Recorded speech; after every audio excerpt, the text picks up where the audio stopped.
Qué alegría, como cada lunes, poderles saludar en una emisión más de Aprender a Envejecer, por supuesto, totalmente en vivo desde el 11, para tratar los temas de salud más relevantes de las personas mayores, que por supuesto usted siempre tiene como temas principales de interés.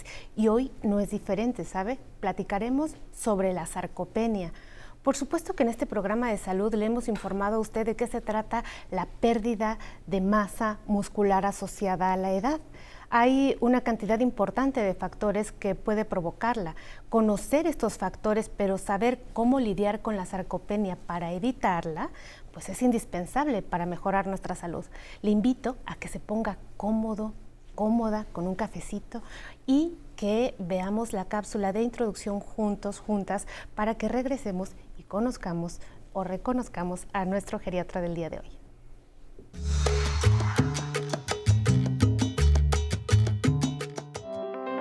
Durante los periodos de sedentarismo o inactividad, las personas mayores pierden masa muscular y fuerza de forma mucho más rápida que las personas jóvenes.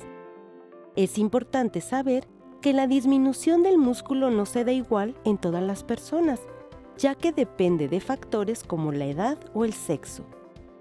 Se estima que a partir de los 40 años, los adultos comienzan a perder de entre 8 y 15% de su masa muscular cada década. Esto sucede porque el músculo empieza a disminuir porque sus fibras tienden a perder frecuentemente por falta de ejercicio ese estímulo nervioso y se reduce su tamaño. Generalmente, este proceso sucede de manera paulatina, por lo que normalmente muchas personas mayores no se dan cuenta. En este contexto, cuando una persona mayor nota una reducción de masa muscular, los síntomas más comunes a los que se debe estar atento son la pérdida de peso, debilidad, cansancio constante, problemas de equilibrio, dificultad para caminar y mantenerse de pie. Si usted identifica alguno de los síntomas descritos, lo primero que debe hacer es acudir al médico para que sea el especialista quien realice las evaluaciones que ayuden a conocer su estado de salud. Para conocer más sobre este tema, este día en Aprender a Envejecer hablaremos de sarcopenia. Comenzamos. Y le doy la bienvenida esta mañana a nuestro foro al doctor Jorge Orozco Gaitán, amigo de Aprender a Envejecer, por supuesto, médico internista, además geriatra con una pasión por el estudio de las personas mayores y también expresidente del Consejo Mexicano de Geriatría. Y bueno, pues esta mañana con nosotros, bienvenido. Hola, buen día. Muchas gracias. Vimos una cápsula muy ilustrativa sobre qué es la sarcopenia y cómo vamos perdiendo, pero a mí me gustaría aprovechar tu experiencia para que nos compartieras cuáles son los factores en general en la vida de una persona mayor, situada en el contexto de nuestro país, con alta prevalencia en enfermedades crónico-degenerativas, por las cuales existe la pérdida de masa muscular, alias sarcopenia. Bien. Bueno, antes que nada me gustaría puntualizar una cosa, ¿no? Es pérdida de masa muscular más debilidad muscular. Es como la característica que acompaña a la sarcopenia. Tenemos dos condicionantes importantes. Uno es el ejercicio que alcanzamos a realizar en las etapas tempranas de la vida, porque si decimos que voy a perder el 8% de mi masa muscular por década, ¿cuánto músculo tenía? ¿Cuánto músculo fue lo que más alcancé? No tenía mucho y de por sí, y de lo poquito que tenía empecé a perder. Entonces, lo primero sería esto, saber que tenemos una edad en la que tenemos un mayor desarrollo de masa muscular, que es por ahí de los 30 años, y a partir de ese tiempo el desarrollo de masa muscular es mucho menor y el músculo es de menor calidad que en edades más tempranas. A lo largo de la vida tenemos cambios. Antes, hace unos años, decíamos que esta pérdida de masa muscular era alrededor de los 60 años o era cuando era muy notoria.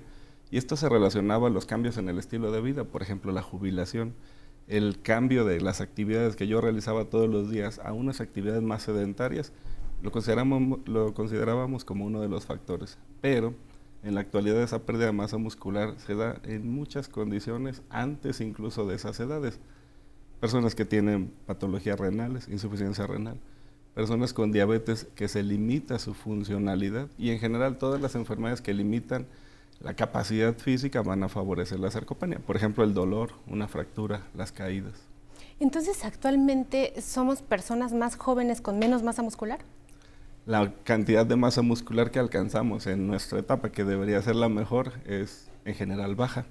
Por lo tanto, la pérdida, a pesar de que pueda ser menor, pues va a ser muy evidente. No nos preparamos para llegar a la vejez y decir, bueno, vamos a ser más fuertes, funcionales, buena calidad de músculo. Simplemente no hicimos ejercicio durante toda una vida, actividad física que aumentara la masa muscular y de pronto la perdimos. Pero ahora decimos uno, ay, pues están banalizando, ¿por qué yo quiero el músculo? ¿Por qué es importante el músculo? Así es, el músculo es súper importante porque además de que nos permite tener energía para realizar las actividades que debemos hacer, la mayor cantidad de músculo favorece que los huesos estén fuertes también. La menor masa muscular favorece osteoporosis.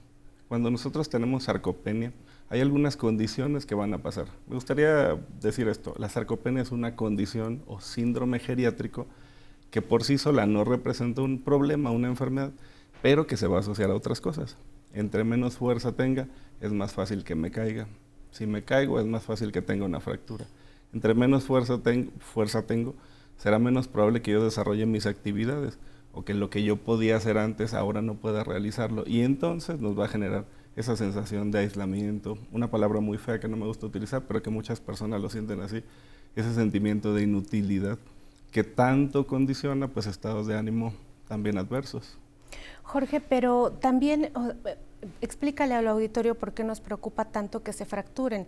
¿Hay riesgo de muerte tras una fractura en las personas mayores o por qué? ¿Qué es la relevancia? A veces vemos las fracturas de los niños y vemos que se recuperan sin ningún inconveniente. Conforme avanza la edad, la calidad del hueso es menor y una fractura en una zona estratégica podría ser algo totalmente discapacitante, incluso llevar a la muerte, como es el caso de la fractura de cadera. O pensemos en un golpe, caerte y golpear la cabeza, tener todas las complicaciones relacionadas. Sin duda alguna. ¿Y qué hay acerca del metabolismo? ¿Qué hay acerca del control de la diabetes? ¿Se necesita el músculo para poder controlar? Así es. Si nosotros ejercitamos nuestros músculos, el cuerpo va a ser capaz de aprovechar la glucosa que hay circulando en la sangre sin necesidad de insulina. Es decir, sería un mecanismo que nos ayuda directamente y en un porcentaje mayor al control de la glucosa. Para toda la gente que nos está viendo que dice, doctora, yo no quiero tomar medicamentos porque es común en las personas mayores, ¿no? Pues haga más actividad física y usted tomará o usará menos dosis de insulina o como lo mencionas, quizás no la necesite. Así es, y esa idea falsa de que el músculo es para lucirlo, para mostrarlo, no, es por salud. Tiene una importancia mayor en el mantenimiento de la salud. Recientemente se ha establecido este famoso síndrome cognitivo-motor, en donde se le da gran importancia a la marcha y a la fuerza muscular con relación a deterioros cognitivos o demencia. Así es. Hablemos de que el movimiento implica coordinación, el movimiento implica intención, el movimiento tiene una función que va más allá de solo moverme a tomar esta taza, implica muchas cosas. Cuando yo me muevo voy a estimular también a mi cerebro. Si yo desarrollo mis habilidades físicas, sobre todo las destrezas que implican un conocimiento y una parte práctica, el mejoramiento al cerebro va a ser mayor. ¿Qué hay de esta necesidad de cuando vemos a las personas mayores que se ven un poquito más frágiles o indefensas porque cursaron algún proceso de enfermedad o salieron de algunos días de estancia hospitalaria? Decimos, usted no se mueva, quédese aquí sentado, todo se le va a traer aquí y pues los consentimos mucho, me ha pasado, ¿no? Entonces, no se mueva, no haga nada, yo le voy a traer todo para acá, yo le voy a hacer todo a usted. ¿Esto beneficia? La idea de cuidar y de querer a las personas a veces nos lleva a sobreprotegerlos. Eso no necesariamente es útil, deberíamos hacer lo contrario. Qué bueno que mencionas la hospitalización. Durante un proceso de hospitalización, la pérdida de masa muscular y de fuerza es muy grande, de tal manera que necesitamos ejercicio y rehabilitación para recuperar la fuerza que yo tenía antes de enfermarme. Y que justo pensar en este contexto, es decir, las personas usualmente tenemos en mente que cuando vamos a ir a un proceso de rehabilitación es porque algo ya se descompuso o porque algo no funciona. Pues no necesariamente. La rehabilitación es algo que todos deberíamos recibir si tenemos dolor, si camino mal, si me caigo, si tengo neuropatía diabética, por ejemplo. Es algo que debería ser parte de de esa atención preventiva de complicaciones más graves.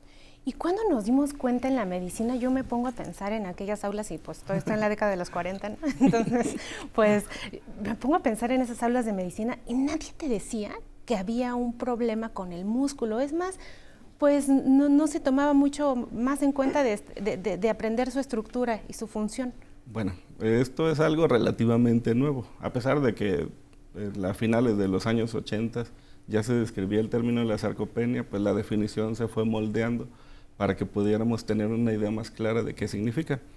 Pensemos en esto, y es algo que hemos platicado en algunos programas anteriores. Muchas veces se considera que el que una persona mayor se caiga es porque ya está grande, ¿no? O que le duela es porque ya está grande, o que no tiene fuerza es porque ya está grande. Esto es lo que hemos ido cambiando o intentando cambiar con la geriatría, el pensar en que no todo lo que le pasa a las personas mayores es solo por la edad. Pues interesante tema y sin duda vamos a explorar más después de este corte. Mientras le invito a que usted baje la aplicación 11+ y si por algo tiene que hacer alguna otra actividad, le pone pausa y reinicia Aprender a Envejecer en la sección de salud a la hora que usted quiera. Vamos al corte y regresamos. El rescatar las tradiciones y darles un toque de actualidad es una de mis metas. Ahora mismo, el próximo mes de diciembre, estoy invitado por la Casa de México en España para hacer una tradición teatral muy importante que es la pastorela. Entonces voy a llevar mi producción de la pastorela. Entonces ahora descubrí un grupo de actores mexicanos que están en Madrid y eso baja enormemente los costos. Y entonces voy a hacer con ellos una versión de la pastorela mexicana tradicional con todo el vestuario que llevaré cargando en una maleta. A lo mejor me llevo solo un abrigo, pero estaré ahí cargando todo el equipaje para que llevar a esta gente que además está tan lejos, pues uno de los géneros primarios que hubo en este país. Cuando los franciscanos se encontraron con la dificultad del idioma para catequizar a la gente de aquí, pues utilizaron un medio audiovisual que era el teatro. Entonces el bien y el mal, el niño Dios y la Virgen y el diablo, eso lo significaron y así aprendía la religión.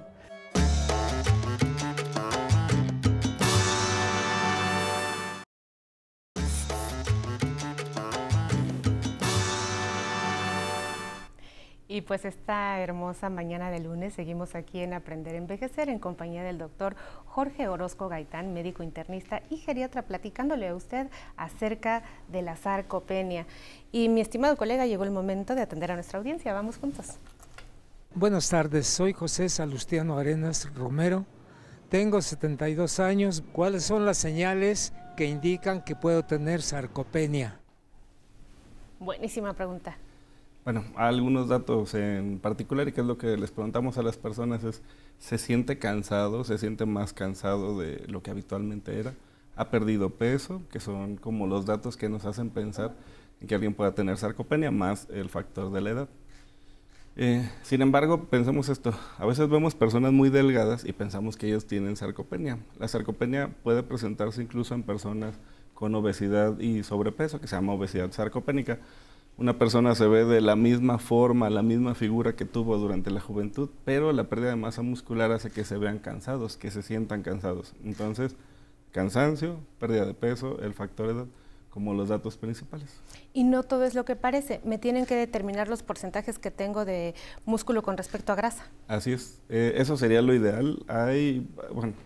El diagnóstico es algo difícil porque hay una fórmula, se puede medir con ultrasonido, se puede medir con resonancia, con densitometría. El factor de la grasa pues siempre modifica un poco eso, pero insisto, podemos tener una masa muscular más o menos normal, pero la pérdida de la fuerza, la sensación de debilidad, ser lo más notorio.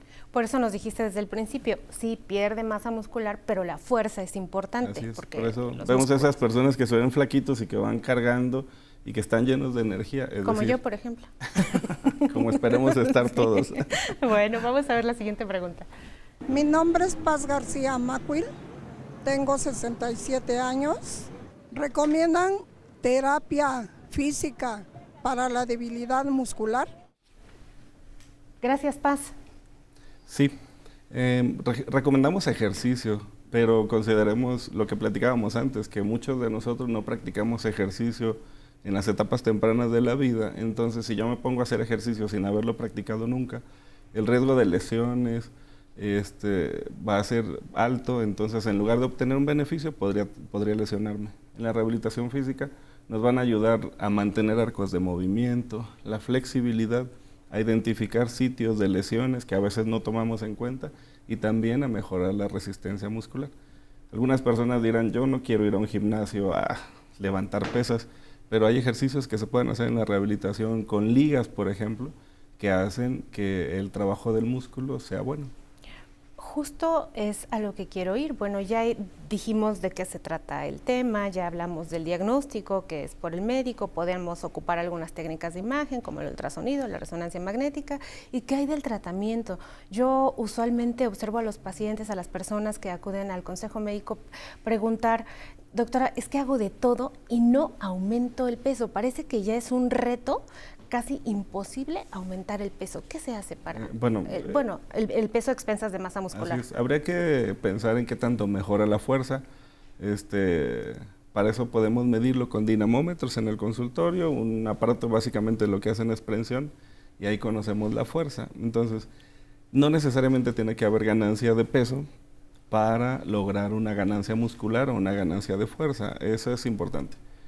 Tenemos en México unas prácticas a veces poco sanas de alimentación, en el que las personas mayores a veces se quedan solas, a veces pasan muchas cosas que hacen que su alimentación sea muy simple y poco balanceada. Y no es raro escuchar a alguien que dice, en la mañana desayuno café con pan, ¿sí? Y en la comida pues como algo más o menos bueno, y en la cena, no, pues también café con pan. O pensar que ponerle leche es suficiente, ¿no? Entonces, sería recomendable el tener un acercamiento para una asesoría nutricional en el que nos ayuden a que, de acuerdo a nuestras costumbres, tengamos un aporte suficiente de proteínas. Un aporte suficiente de proteínas, el ejercicio físico que incluya resistencia y en ocasiones algunos suplementos harán que pueda estar de una mejor manera. Justo porque también pasa que en esta etapa de la vida la gente disminuye el apetito y entonces se junta con que no quiero comer, no tengo hambre, pero tengo que aumentar la masa muscular. Y entonces la gente dice, doctor, doctora, ¿puedo tomar la proteína sí, en polvo? Sí se puede. Lo ideal siempre es que sea con los alimentos, es la realidad. Una dieta balanceada, proteína en cada comida, en una cantidad correcta. Pero si no se logra, sí sería válido utilizar algunos suplementos alimenticios que en estas situaciones podrían ser complementos. Cuando una persona omite una comida durante el día, sería un complemento que podríamos utilizar. Ahora bien, la tecnología en medicina avanza todo el tiempo y por ahí hay equipos que hacen que a base de estimulación eléctrica o vibracional hagan que la masa muscular aumente. ¿Esto es recomendable? Hacen que te muevas. Yo aquí diría algo, siempre decimos que... No se mueva, yo lo muevo, ¿no? Siempre decimos que de no hacer nada, hacer algo, pues es mejor hacer algo. Sin embargo, podría no ser suficiente. Estas vibraciones sí hacen que te muevas para lo más básico, pero en realidad tendrían que ser movimientos, como bien conocemos, de extensión y de flexión, que son los que permiten, hay muchas maneras de hacerlos, ¿no? Se puede hacer flexiones, si se me duele la rodilla, podemos hacer ejercicio sin doblar la rodilla, y que puede ser muy efectivo. Este tipo de aparatos creo que son útiles para quien no se puede mover nada por algún motivo, pero si estamos en condiciones de movernos, hay que hacer algo de mayor calidad. Y siempre preguntamos qué tipo de actividad es la que uno debe de hacer, porque sabemos que cada persona tendrá sus condiciones específicas, pero hay quien dice que hay que estimular la resorción, o sea, con movimientos como de bisagra de las articulaciones, huesillos, etcétera. ¿Qué opinión te merece? No, yo creo que tendríamos que, precisamente esa es la parte importante de la rehabilitación, en la que se evalúa la articulación y entonces sabremos qué tipo de ejercicio se podría realizar. Pero creo que con que hagamos ejercicios isométricos, por poner un ejemplo, si tienes una pesa pequeña y que hagas este ejercicio bien controlado, perfectamente te va a ayudar para la mayoría de los músculos de todo el brazo incluso, aunque no estimules la articulación de una manera distinta. Si reflexionamos esta mañana, ¿por qué en Aprender a Envejecer les hablamos de sarcopenia, de obesidad sarcopenia, de para qué sirve el músculo y todo esto que está con relación a este interesante tema, ¿cuál sería tu conclusión? ¿Por qué es tan importante hablarle de sarcopenia a las personas mayores? Mi maestra de geriatría decía que el geriatra estaba en función de la funcionalidad. Lo que queremos es que las personas funcionen, que sean independientes, que tengan la edad que sea y que sean capaces de hacer eso que queremos, ¿no? De pararme de la cama, ir a la mesa, ir al baño, tener la mayor independencia posible, que es lo que nos genera esa sensación de bienestar y de felicidad. Por el contrario, esa sensación de enfermedad, de pensar que necesitas a alguien que te ayude para hacerlo todo, creo que siempre nos da una idea negativa. Pues qué importante que lo aterrices de esa forma. Yo me uno a esto y justo hay que hablarle también a las personas que no son mayores, a las personas que tienen 40, 50 o 60 años incluso, y que de pronto no vemos pasar la vida. Decimos, ay, ¿cómo le hice para llegar a los 40? ¿Cómo le hice para llegar a los 50? Pero jamás pensamos en cómo le hice y cómo estoy llegando y qué funcionalidad y cómo voy a convivir con la gente que amo a partir de cómo he cuidado mi salud hasta ahora. Esas ideas de para qué quiero músculo, no lo voy a andar luciendo, es que sea una idea que se vaya de nuestra cabeza, y esas otras de, pues es que no me alcanza el tiempo para comer, busquemos una estrategia que nos permita estar mejor. Dicen que el que no tiene tiempo para la salud va a tener tiempo después para la enfermedad. Así es. Entonces eso es definitivo. Jorge, pues es siempre un placer recibirte con la alegría, entusiasmo y además con el cuidado y la dedicación que le tienes a las personas mayores. Muchas gracias por haber estado en el foro. Gracias. Y a ustedes, ¿qué les digo? Pues gracias por hacer posible este sueño que se llama aprender a envejecer. Envejecer de una forma exitosa, sin duda, es nuestro objetivo primordial. Muchísimas gracias por estar aquí, pendiente siempre a nuestra cita de salud. Y ya sabe usted, me voy a despedir con una frase esta mañana de la psicóloga estadounidense Betty Friedan, que decía: los años pueden arrugar la piel, pero renunciar al entusiasmo nos arruga el alma, y eso no lo vamos a permitir. Les dejo en compañía de nuestra querida y bella Tatiana Sierra, que la atendió a usted en nuestras redes sociales. Hasta la próxima. Muy buenos días, les deseamos un gran inicio de semana. Y ya nos siguen en las redes sociales, les recordamos que pueden suscribirse a nuestro canal de YouTube, Aprender a Envejecer, para mantenerse al tanto de los programas que compartimos en esta plataforma.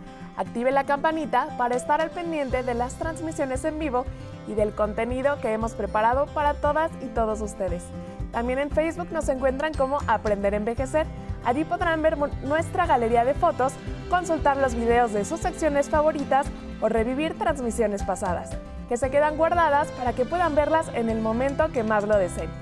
También transmitimos en vivo y pueden dejarnos sus comentarios a través de Facebook Live. Por ejemplo, hoy nos escribió Araceli Verona Piña: buen día, doctora Citlali López, saludos. Ofelia Acevedo Velázquez, muchas gracias.